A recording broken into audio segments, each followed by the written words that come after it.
Labour Party Britain's Labour Party in a shocking turn of events. It's Monday night, 9:47 p.m. A standard current affairs panel airs on BBC, nothing unusual, politicians droning on about policy positions. The audience is half asleep. Then it happens. Investigative journalist Sarah Chan reaches into her handbag, pulls out a plain envelope, and slams it onto the table like a weapon. Looking straight down the camera, she delivers a sentence that freezes the room. These files prove Keir Starmer has lied to the British people. From that instant, the atmosphere changes. The studio falls into stunned silence.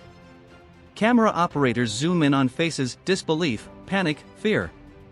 When Chen rips open the envelope, inside are pages of classified meeting logs, secret financial agreements, and backroom corporate ties, all directly contradicting what Starmer has been telling the nation for years.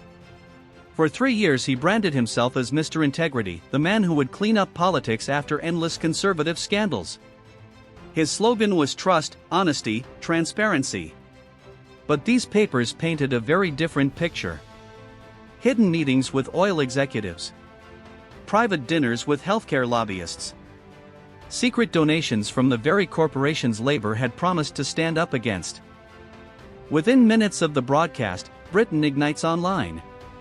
Starmer's name rockets to the top of Twitter. The hashtag #LabourLies explodes, with millions of furious posts. TikTok clips of the moment rack up millions of views in hours. By midnight, Britain is engulfed in a digital firestorm. Meanwhile, inside Labour headquarters, chaos reigns. Phones ring non-stop. Emergency conference calls start. Senior shadow cabinet members argue bitterly, some insisting Starmer fight back, others saying he has no future. One leaked message from an MP summed it up brutally: "This is Labour's Watergate. He's finished." By dawn Wednesday, the storm is everywhere. Front pages scream betrayal. Radio callers vent their anger. "He promised honesty, all we got were lies," fumes Emma Walsh, a nurse from Manchester. The Conservatives smell blood. The Prime Minister publicly demands resignation. Liberal Democrats call for an investigation. Even Starmer's closest allies go silent. The Shadow Chancellor refuses to defend him on live television. Then came the polls. A political disaster. Labour's support collapsed by nearly 20 points overnight. Starmer's approval rating plummets to record lows, the worst numbers of any modern party leader. Focus groups describe him with words like fraud, traitor, unforgivable. But here's the most damning twist: leaked emails show Starmer's own advisors discovered these documents weeks ago. They knew. They chose to bury it, hoping the truth wouldn't surface. This isn't just a scandal, it's a cover-up. By midweek, international media piles on. CNN calls it Britain's integrity crisis. European leaders whisper privately that Labour is now too weak to be taken seriously. Inside Westminster, rumors swirl of an internal coup. Angela Rayner's name begins circulating as a possible successor. Labour MPs start plotting in WhatsApp groups. The knives are out. Thursday brings a brutal betrayal. Trade unions, Labour's historic backbone, pull their support. Unite and GMB demand Starmer step aside. The TUC issues a statement declaring Labour needs leadership that workers can actually trust. At the grassroots level, the rebellion is overwhelming. Constituency branches pass no-confidence motions. Members cancel subscriptions. Volunteers refuse to campaign. Fundraising collapses overnight. Friday drops the fatal blow. A second leak emerges, documents proving Starmer personally approved payments to corporate consultants while railing against corporate influence in public speeches.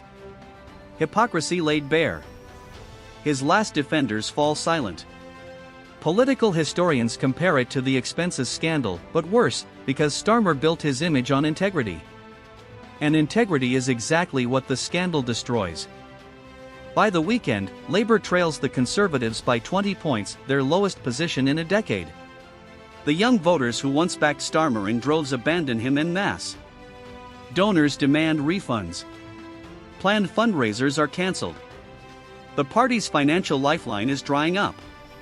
Sunday morning, whispers grow into certainty, resignation is inevitable. Senior labor officials leaked to journalists that the only question left is timing. Some demand he quit immediately. Others want a managed transition. But the endgame is clear. By Monday, cameras stake out Labour headquarters and Starmer's home. Reporters wait for a statement that never comes. Silence, the loudest admission of all. Inside number 10, Conservatives celebrate privately. Their greatest rival has imploded without them lifting a finger. But the mood inside Labour is despair. Staff cry at their desks. Colleagues polish CVs and quietly plan exits. The party that promised moral renewal now stares into an existential crisis. International allies are horrified. Germany's SPD cancels joint events. France's socialists distance themselves. Spain's PSOE freezes cooperation. Starmer's reputation abroad is gone. Global center-left politics loses a key figure. Meanwhile, the public mood hardens. Regional papers run headlines demanding his resignation. Focus groups use words like sick, betrayed, never again. Once that trust is broken, it takes a generation to rebuild. Ask the Liberal Democrats, they still haven't recovered from tuition fees. By Wednesday, Parliament is back in session. All eyes turn to Prime Minister's questions, the political arena where opponents plan to destroy him publicly if he hasn't resigned already. Insiders whisper it could be his last appearance as leader. And as the Labour Party conference approaches, panic grows.